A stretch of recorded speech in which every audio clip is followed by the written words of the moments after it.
Hello and welcome back to Magnetic Masculinity Podcast, where we provide men with practical tools and strategies to bridge the gap between achievement and fulfillment so that they can live their most magnetic lives.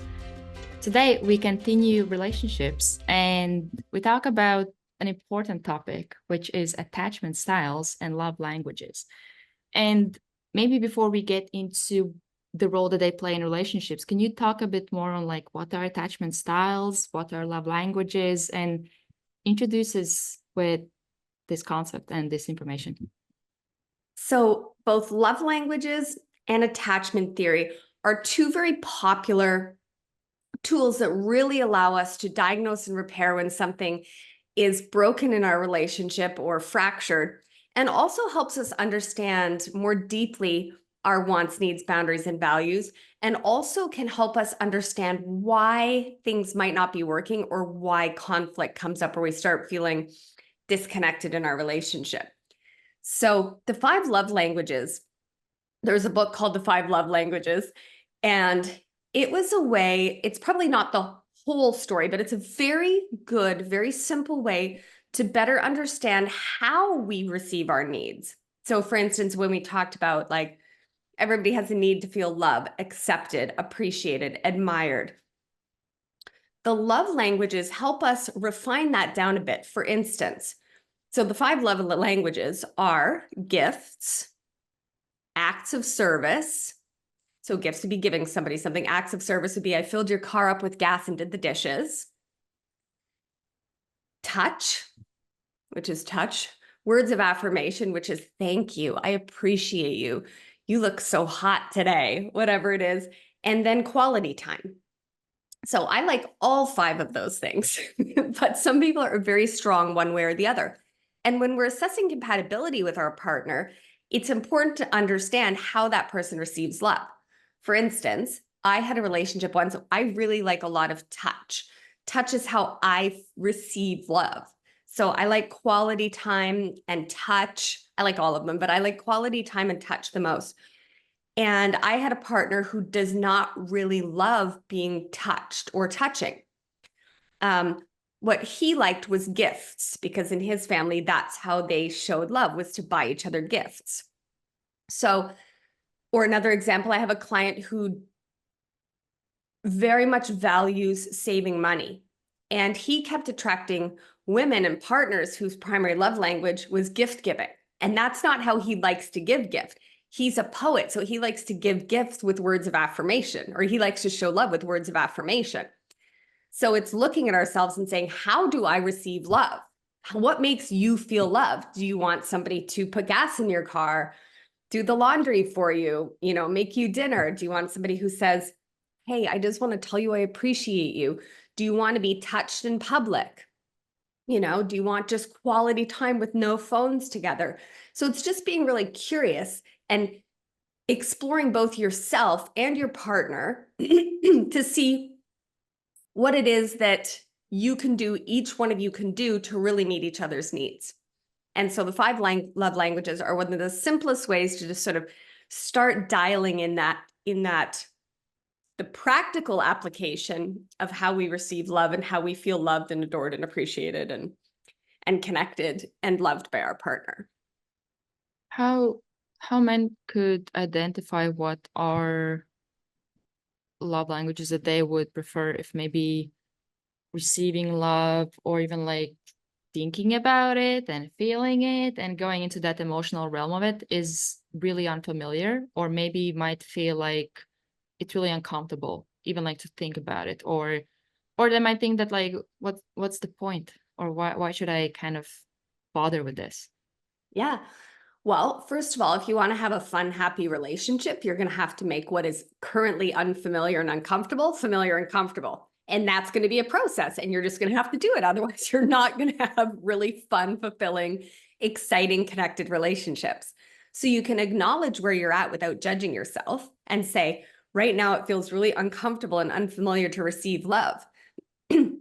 But I want that for my partner and I want that for myself. So I'm willing to go through this process of discomfort. It can also be it could also be helpful if you're in that situation to do some of that self-compassion work, like we talked about in an episode, so that we know that we're worthy of receiving love. Because that could be a trauma response. That's another layer in there where we feel like we don't receive love well, or we don't deserve it. We're not worthy of it. So that would be a separate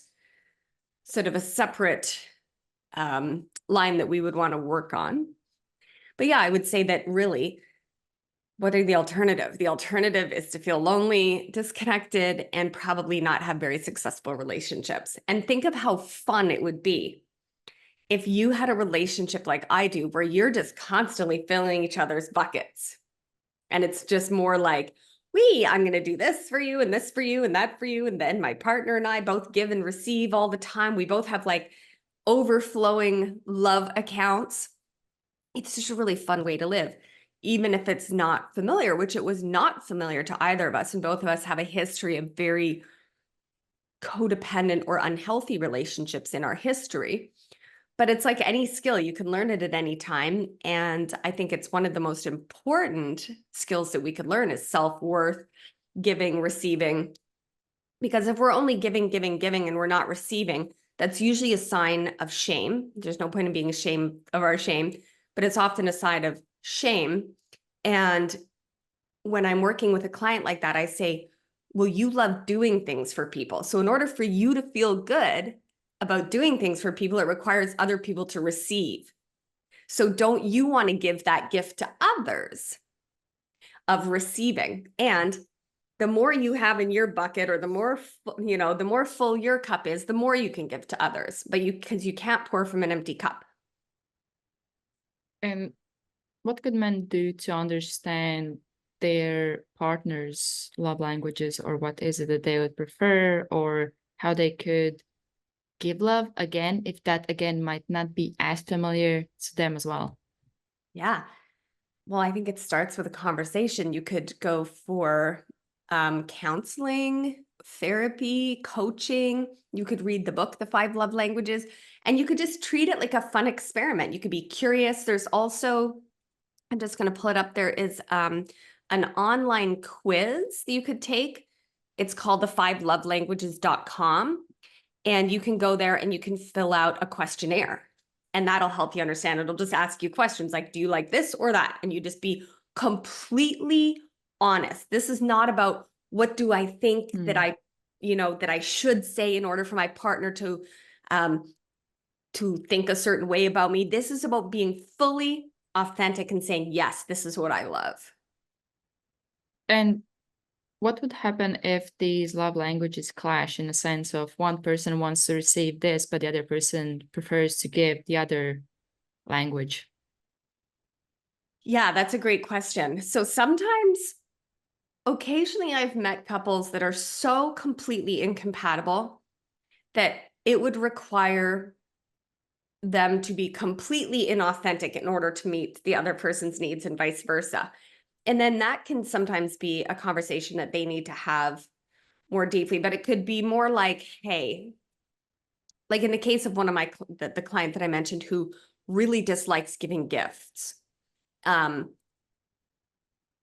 If he has a partner whose main way to receive love is to receive gifts, it's probably not a super compatible relationship, because we don't ever want our partner to sacrifice what they want and need, because like we always say, either we meet needs directly or we manipulate to get them met. So if we're just genuinely filling our bucket and we're genuinely in those synergistic relationships, it creates an inhospitable environment for maladaptive, manipulative, or suboptimal behaviors like self-sacrifice, passive aggression, frustration, nagging, all of those things that are usually valid symptoms of a deeper unmet need, or an old wound or trauma, of course, could be as well. And with these love languages, what are some of the challenges that you might have seen couples might be having when it comes to applying them or using them within their relationship? Well, I think sometimes the biggest challenge I see is people just simply being busy and not present or mindful, and forgetting. So for instance, I have a couple client, and every week he's very busy CEO. Every week in his calendar is a reminder set to write his wife or his fiance to be wife a postcard with words of affirmation and appreciation. And he finds that easier than being vulnerable verbally to her. And she loves words of affirmation and acts of service. So she knows that he had to go out of his way to do that, and she gets to receive it. So it's like this perfect thing for the both of them. So often it's just a matter of forgetting. Like my partner loves words of affirmation. He loves if I leave him little sticky notes around, like, you're the greatest husband in the whole world and I love you, and things that I really genuinely mean. Or I have a card right here that says, you help me grow. So he likes receiving words. He's very brilliant with words and he loves words. So I buy cards and I leave them. Whenever I see a card that I think makes me think of him, I buy it. And then I remember, I schedule it. I make sure that I'm prioritizing that. I have couples who schedule intimate time, or especially with words of affirmation. This is just something that all couples should somewhat track, however that looks for them, is some people say the 5-to-1, some people say 10-to-1, and some people say 20-to-1, negative to positive or positive to negative. So making sure that we're putting more deposits in the account than we are withdrawals, because eventually we're going to end up in that overdraft, like we talked about in a previous episode. And then once our partner starts getting really frustrated and unhappy, instead of judging them or saying, well, nothing I ever do is good enough, we want to look at them and say, oh, they're in overdraft. I don't want that for them. So how can I start making some deposits? But ideally, we prioritize that and we make sure that they never go into a deficit or overdraft in their love account. And with this, like, what did you say to some men listening who might have this thought of, it seems like it's like all this scheduling and everything, like it should be natural. All this should be happening natural, or, like something like that, that assumption or that idea of that I shouldn't remind myself to do that, or I shouldn't, or my partner shouldn't remind himself to give me words of affirmation. Like, what did you say to people that might have I would these say, thoughts? well, how's it working for you not doing that? First of all. Second of all, I would say it's like training any habit. So when we want to change any habit or reprogram some software in that vehicle of consciousness, it requires repetition. So if it is currently a familiar neural pathway to you to not do those things, you're going to have to make a conscious choice to do it differently over and over and over, as many repetitions as it takes until there's a new neural pathway. And then it will be automatic. But if it's not something you grew up with, or if you have, which we'll talk about next, like a more avoidant attachment style, or it was unfamiliar in your family to show love, you're just going to have to figure out what way works for you until that does become your new habit. And you can make it playful. You can make it fun. You can make it a game. Like, I just want to deposit. So like, wouldn't you want that for yourself? Somebody who's just like, you know what? It is so important to me that I make you feel good and that I show you how much I genuinely love you, that I'm going to prioritize it in case I get distracted and forget, because you are the most important thing to me. And maybe before we go into attachment styles, can you maybe give some examples of how each of the love languages could look like, or how men could show that love language or implement it when it comes to showing love to their, or speaking their partner's love language? Yeah, definitely. So let's look at gifts. That's a fairly obvious one. It doesn't have to be big, expensive gifts, but it could be like the card I bought my husband the other day when I was in a cute little shop. It could be, I love sticky notes. I have sticky notes everywhere. That's how I organize my life.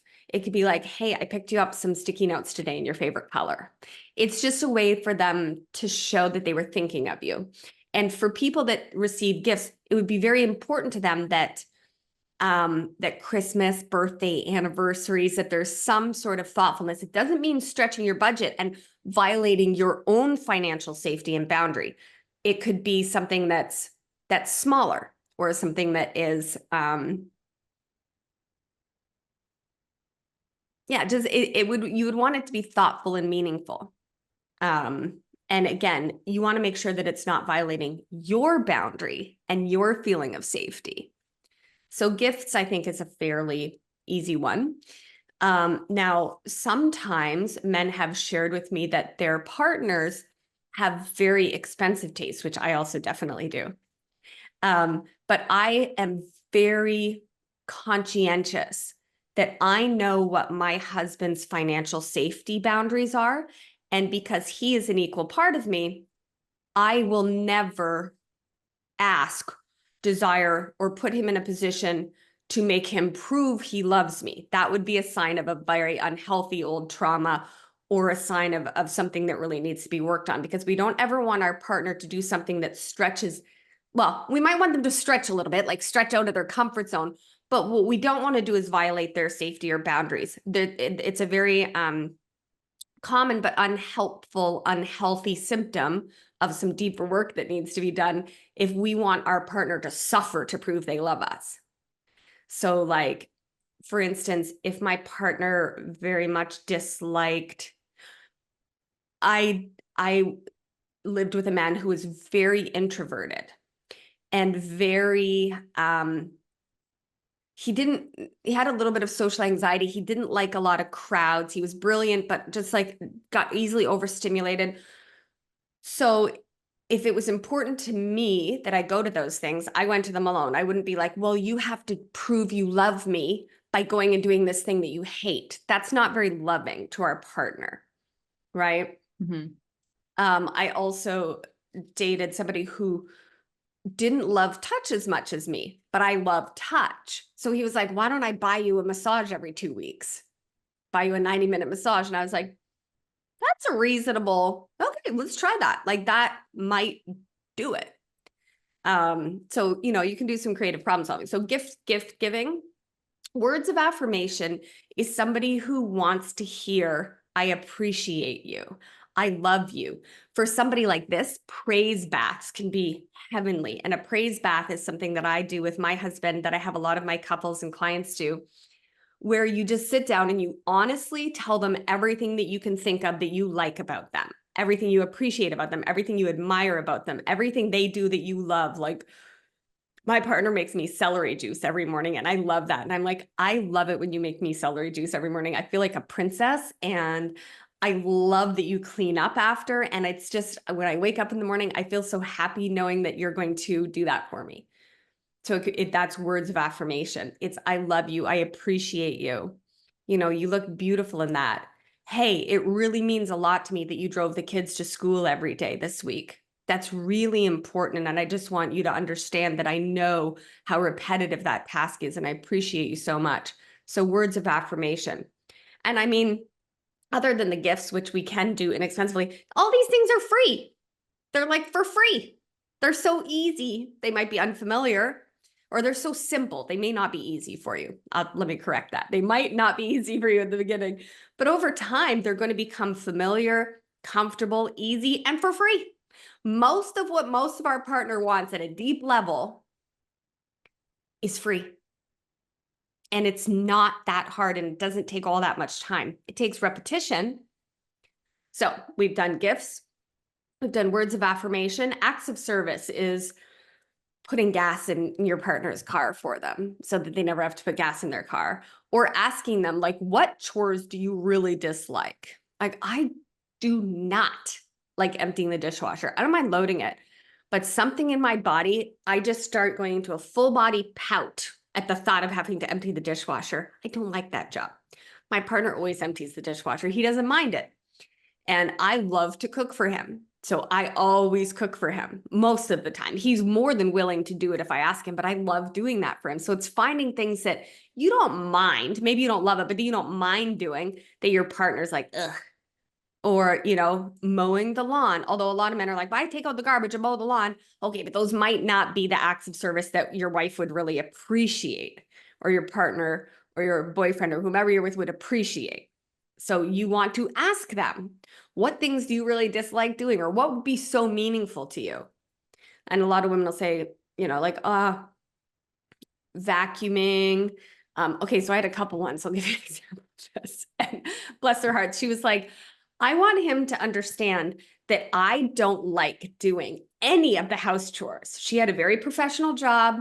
She worked like 8 to 12 hours a day. She loved her work, but then she came home. She did most of the cooking, all of the cleaning. He took out the garbage, did some car repairs, and maybe mowed the lawn, I think. Sort of traditional blue job versus pink job roles. Nothing wrong with that if that's your jam. And when she said to him, she was like, I just want some help with that stuff. I don't like vacuuming every day and vacuuming up all the pet hair and picking cereal off the floor. And, I don't enjoy those jobs. And he was like, well, I don't find those jobs rewarding. So I can paint the house if you want. And she was like, no, I don't care about any of the jobs you do. So it's like, she's like, I don't care about any of those jobs. He's like, well, I don't like vacuuming. I don't like washing floors. I don't like those things. She's like, well, neither do I. But I do them 300 times a year and you do them maybe once. So then, then we start negotiating a little bit and finding that, again, not a lot of compromise, but a little bit of win-win. And yeah, so it can be communicating about what each person values.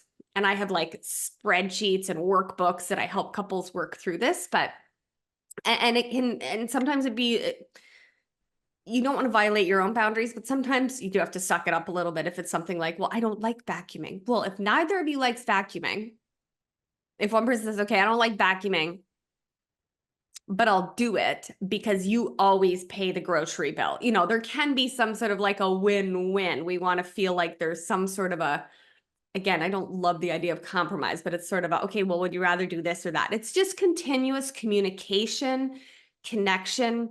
And then if you know that your partner dislikes vacuuming and they have to vacuum every day because you're paying more bills and you're not home as much, then you might want to just really acknowledge to them, like, I understand that you don't like that job.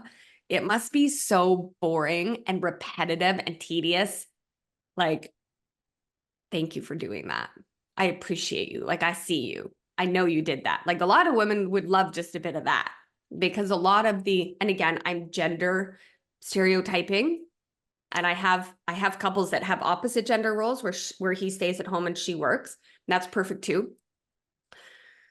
But a lot of the jobs that whoever stays at home, a lot of those jobs are acts of service are so repetitive, so redundant, so unrewarding, and they have to be done day after day. You don't get a raise, you don't get a promotion, you don't get a pat on your back from the boss. You just do them over and over and over. So some acknowledgement and recognition and some communication can be helpful. Or if you have the financial means, most of my clients do, you could say, okay, if we both really, really dislike this, can we pay someone to do that? Can we pay a housekeeper? Can we get our groceries delivered? Whatever that is. But so acts of service. And those are different for different people. Touch is another fairly obvious one, but this is one that I talk a lot about with men. And I say, if you want touch to lead to sex time, then it's probably typically going to need a little more than a 5-second massage or just wanting to go directly into sex, which is sometimes fine. But people that touch is their love language, they want to hold hands.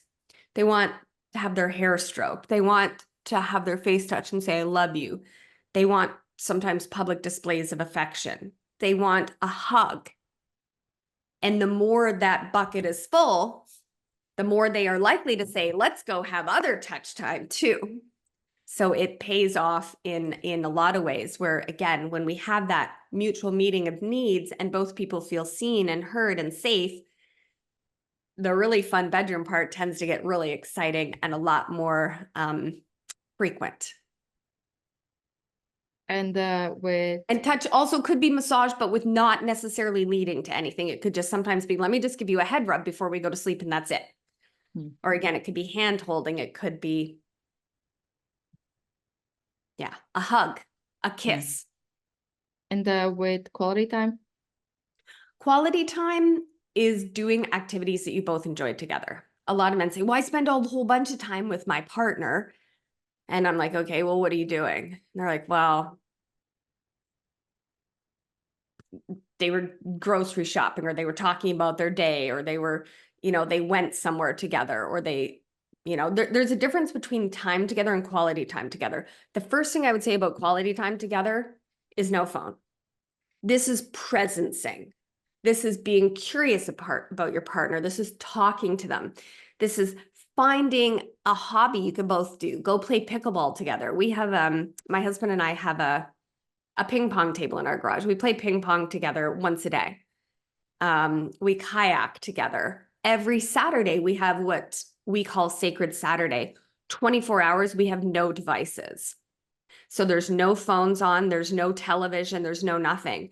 We do massages, we do dog walks, we go in nature, we play sports together, we give each other praise baths, we read each other books. And so that can be something I love for couples to do, is praise baths, Sacred Saturday. If you have kids, I know it can be a little different. We do not, so we have more of that flexibility of time. But whatever it is, it could be a Tuesday evening, no cell phones, no devices, no TV. We only watch TV maybe twice a month, and it's like a treat, but watching a movie isn't quality time together. It's not connection time, unless you're really snuggling on the couch and you're like, stroking each other, whatever. So yeah, that's. All right. And with the attachment styles, can you talk a bit more on attachment styles, what they are and how men can distinguish them, which one they might have or which one their partner might have, and what's the importance of attachment style when it comes to relationships? So now we're leaving love languages behind. Attachment theory is a totally different subset of psychology, which is understanding how we bond and how we respond to love. And it typically develops primarily between 10 and 20 months old. And by 2 years old, your attachment style's kind of wired in that vehicle of consciousness. You have the software, your heart responds, right? All of those systems speak to each other. The emotional navigation system, the heart and the brain, your supercomputer, are all wired to have a particular response to stimulus in relationships. And there are 4 primary attachment styles, and there's slightly different names for them, but I'll give the most simple common names. And that would be an anxious, avoidant, disorganized, or secure. And I think it's helpful to note to people that over time, as you evolve the quality of your consciousness, as you grow and develop, your attachment style might change. It might also change depending on the dynamic of the relationship you're in. So if I look throughout my life at my relationships, I've experienced each one of the attachment styles. And it's helpful for us to know our attachment style and the attachment style of our partner to help us understand their behavior instead of becoming judgmental, frustrated, or disconnected. It gives our supercomputer something that it can understand. And the goal in attachment theory is to create what the 4th one I mentioned, which is secure attachment, which is where we know we're safe, we know we're worthy of love, we have no trouble giving and receiving love, we have no trouble expressing our needs, and we feel happy and connected. People with secure attachment are very loving, they're very good at receiving love, they're very good at giving love, they're generally very well liked, they're very open and confident, but confidence can be healthy or unhealthy, not cocky, I'm better than you, but just they know their worth in a healthy way. Now, so an anxious attachment style would be somebody that a negative way people might describe them is needy or clingy. So I, at some points in my life, had a very anxious attachment style. It's sort of like, don't leave me. Don't leave me. What are you doing? I need to please you. I don't want to be alone. I'm afraid of being abandoned. It's very, I need you to make me feel safe, instead of I feel safe with you And together it's 1 + 1 = 10, right? It's sort of like a, please come back, don't leave me sort of energy. So I've definitely had that in certain relationships when I was younger. And as a child, as a small child, I definitely had a bit of that. I was very like, I didn't want my mom out of my sight. I'd cry when she wasn't there. So an anxious attachment style, and it's not that person's fault. It's not about fault or judgment. It's just about, hey, this is what wire it. This is how this vehicle of consciousness is wired. And it's not their fault, but it is their problem. And we are accountable for it. So we can look at that and say, you know, is this the healthiest thing for me? And is this the healthiest thing for my relationship? There's no problem wherever you are. There's no problem with that. And again, it's not your fault. But over time, we can create those more secure attachments that are really healthy and fun. The avoidant attachment style, which I've also been, and nowadays, if I ever get activated or triggered and slip out of secure attachment, which I am almost most of the time, I'm secure attachment now, but I have a little bit of a tendency to an avoidant attachment style. A lot of men, again, I'm generalizing, but a lot of men have a more avoidant attachment style, which is like, don't smother me. When their partner gets activated or they get emotionally overwhelmed and that navigation system goes high hardwire, they just shut the car off and pull it over. That vehicle of consciousness just shuts down. And it's more like stonewalling, avoiding, pushing away, running, not feeling safe to get super open, protecting themselves, kind of keeping that shield of armor up a little bit. So that would be just a very basic description of avoidant. And then disorganized, which I definitely was for probably a decade, is a delightful combination of the two, which looks something like, don't leave me, come here, come here, come here. Oh my God, you're smothering me, get out of here.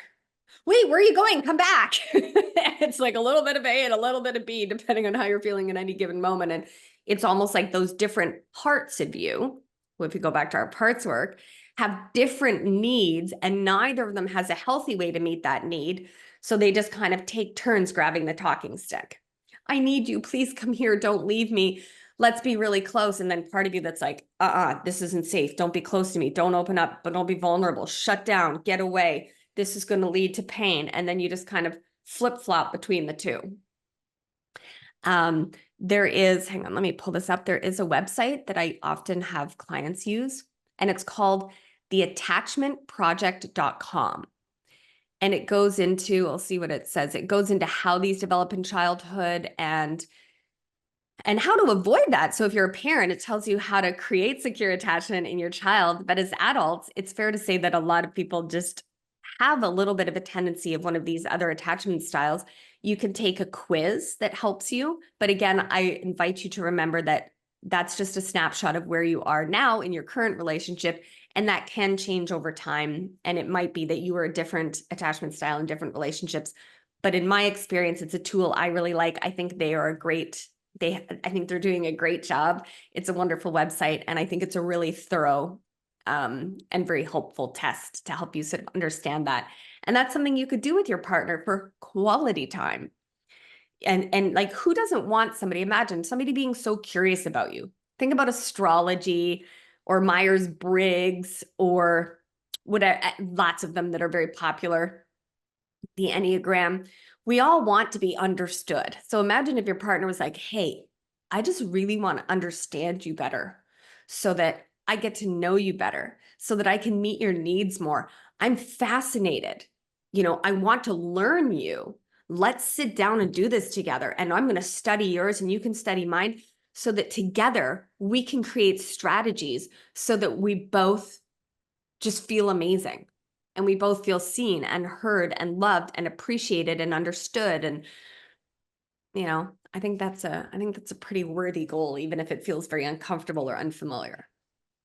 I was even like thinking similar to the previous subjection that I gave you with love languages about like men or people in general might be giving some objectives about this sounds too organized or doesn't sound as organic for like relationship or the way it should be or the way we maybe grow up seeing it, that, oh, you should just meet a person and you click and you're good to go for Yeah, the rest of your life. What would great. you say to that kind of assumption or belief that a lot of us we have? Yeah, I'd say I call that the Disney programming. You meet someone, you fall in love, you live happily ever after. And if you're experiencing that, great. My husband and I have a delicious, delightful, fulfilling, amazing relationship, but I have participated in many suboptimal relationships. I have hurt men. I have been hurt. I have blamed my attachment styles on my partner. I have experienced a lot of discomfort in a relationship. So if you're already in a relationship that's thriving, great, then you're organically crushing it. And that's wonderful. And that's what we want for everybody. But since we are currently evolving out of the emotional dark ages, I think it's fair to say, if we also look at the numbers of divorce rates, that what we're doing isn't working. So we need to learn these skills. You learned about the Pythagorean theorem and, all kinds of things in school, but nobody taught you, probably, maybe did. And if somebody did, that's great. Nobody taught you these most fundamental skills. Remember, we talked in the beginning of this podcast series that love and belonging is the number one biological, neurological need of the human species.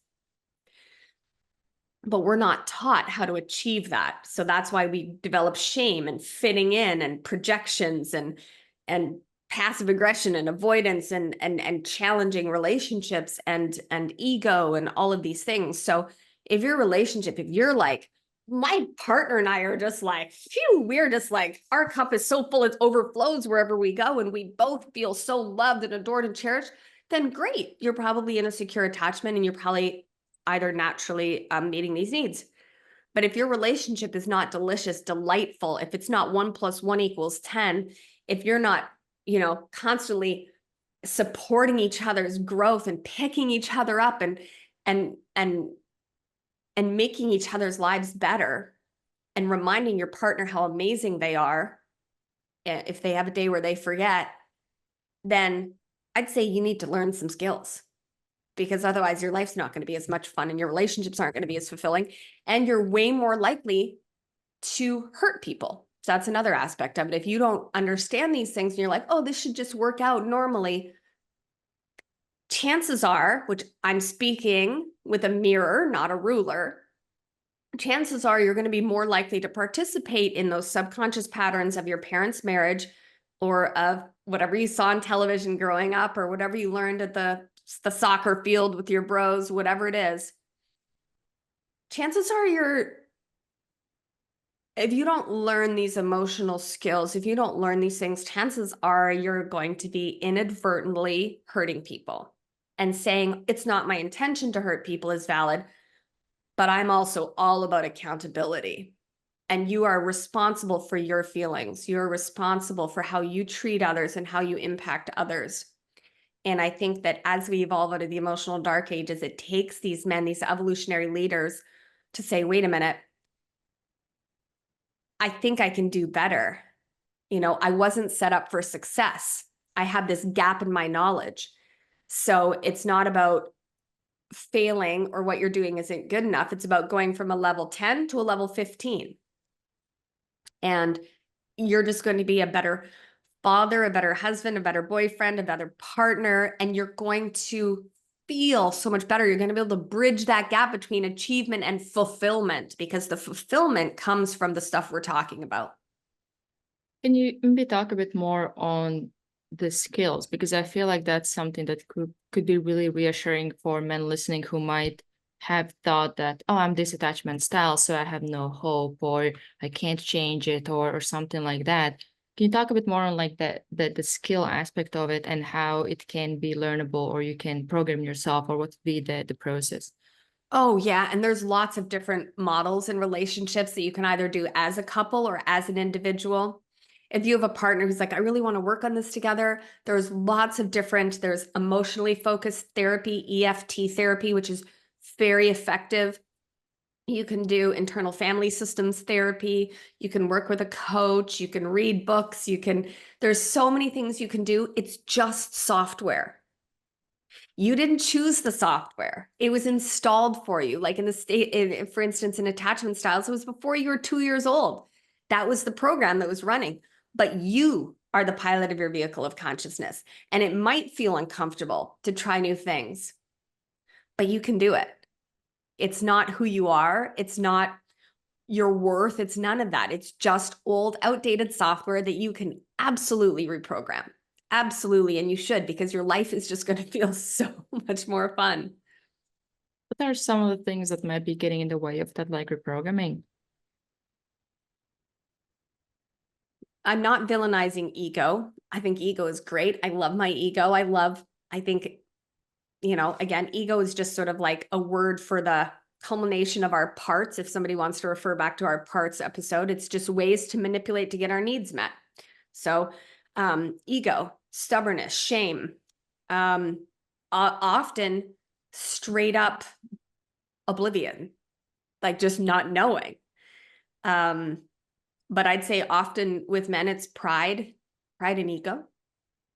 And there's nothing wrong with pride and ego. Those are just ways to protect yourself from some of these things that we're talking about. with those protection mechanisms are valid, but they're just suboptimal. And what would be like the antidote to pride, ego? Self-compassion. Interesting. Yeah. Curiosity about others' experience. And learning to eat a shit sandwich, like we talked about in that accountability episode. And which, like I said before, over time will rewire your brain to not take things personally. It's to treat everything as information. Almost everything is neutral. Not everything, but almost, there's extreme things that I'm saying. It's our reaction to things, which is based on our software, on how our vehicle is being piloted, how it was programmed, which again, we didn't program. 90 to 95% of our perceptual awareness is subconscious, most of that before the age of 6. So the antidote is the magnetic masculinity blueprint. The antidote is owning your awesome, owning your shit without making either of them mean anything, because it's not who you are. You're a divine being experiencing a human body. You're piloting that vehicle of consciousness. So yeah, the antidote, quite frankly, is love. And getting back to the attachment styles, can you talk a bit more on how different kind of attachment styles are interacting within relationships?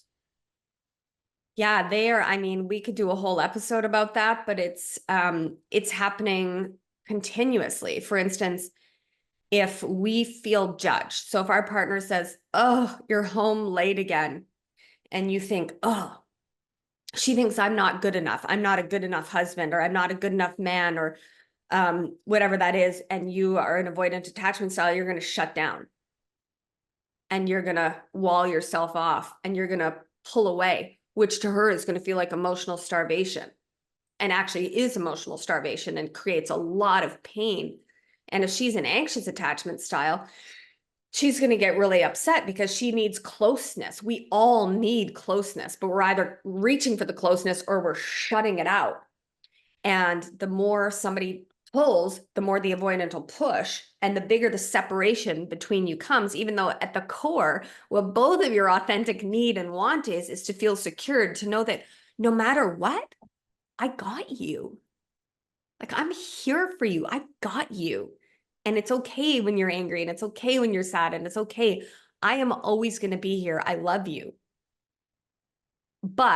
And I'm also not going to tolerate abusive behavior. I am going to advocate for my needs.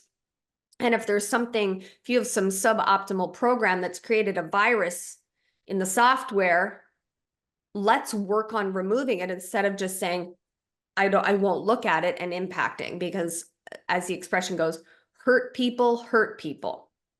So we want to step into that radical compassion that I talk about, where you have compassion for yourself that, hey, I was hurt. Like, nobody taught me this stuff. Nobody told me when I was a boy, it's okay to cry. It's okay to make mistakes. You are amazing. And you are, those things, you can have compassion for yourself, and you can have compassion for the people that programmed you because they were doing their best. And you can acknowledge that they hurt you, but you can acknowledge that they were hurt, and you can acknowledge that you're hurting people. And you can choose to say, enough's enough. This is a cycle. This is a pattern. This is software that just keeps getting reprogrammed. I want to take charge. I don't want most of these subconscious things to be controlling my life. Because if you want control, you want respect, you want to be good enough. How can you do that if most of what you're running is software that you're not even aware of, and you're blaming it on other people, or projecting or deflecting, or any of these strategies that are very valid that we have to employ when we don't have these skills that now we're starting to recognize more and more are so important and fun to learn. Well, it may not be fun to learn always, because it often involves being really uncomfortable and looking at ourselves being like, oh, maybe I am passive aggressive. Maybe I shut down. And instead of becoming defensive and saying, well, I shut down because you do this or that, it's more like, hey, when my partner's upset, when he feels like he's not good enough, and I shut down and shut him out, I am perpetuating an abandonment wound. When he is reaching out for me, if I shut down, I can have compassion for myself, but I can also acknowledge how that feels for the other person. When they're like, I need you, and that person's like, I'm not there. So we don't beat ourselves up for what we did when we didn't know better. But once we know better, we have to start doing better and being better, not from a place of I'm not good enough, but from a place of I deserve that, and so does my partner. And I want to rewire the software so that we can both experience more love. And speaking on rewiring the software, what are some of the things that might be helpful when it comes to getting closer or into that secure attachment style? Well, there's a zillion books written on that. You could go to therapy, you could go to coaching, you could book a strategy session with me, you could do some somatic work, you could do workbooks. The Attachment Project has a lot of great exercises as well. You could look at, like I said, emotionally focused therapy, but the first step is just telling your partner, or if you're not in a relationship, just saying, I'm done with this. Like, I'm ready. I want to do better, and I want to be the best for you, and I want to be the best for me. Not like I have to be the best. I don't mean it like that, but I mean, I want to show up at my best self, even if sometimes that's not great. And it's having conversations about your partner, saying, hey, I listened to this podcast today. How do you receive love? Or, hey, have you ever heard of attachment styles? Or, hey, what things do I do that really bug you? Like, once you get in a very conscious relationship, you have this openness where all of your parts are welcome. Like, I have a part that likes to throw temper tantrums sometimes. And, I have a part that sometimes gets angry, or I have a part that gets sad sometimes and feels abandoned, or, it's creating relationships where all the parts of you are welcome, where you are fully authentic. And being in authentic alignment and magnetic masculinity does not mean being perfect. It means being authentic. It means being aligned with whatever your experiences is in that moment, and creating relationships where you feel safe to do that, and where you're willing to take accountability for your shit, but also accountability for, again, filling each other's emotional bank accounts and healing some of those relational wounds within the container of a safe relationship where both partners are consciously choosing to heal together, which there can be. I've experienced a lot of things in my very exciting life, and I can say, honestly, that is one of the most terrifying and fulfilling choices I've ever made.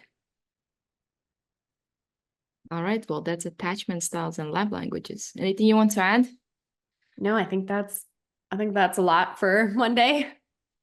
And as always, if you have any questions, comments, feedback, suggestions, you can comment them if you're watching on YouTube in comments, or there's always a link in show notes where you can click on let us know what you like, what you don't like, what you want to hear of, any questions that you have that we can ask Sandy so that we can answer your questions. And we'll see you next week. See you next week.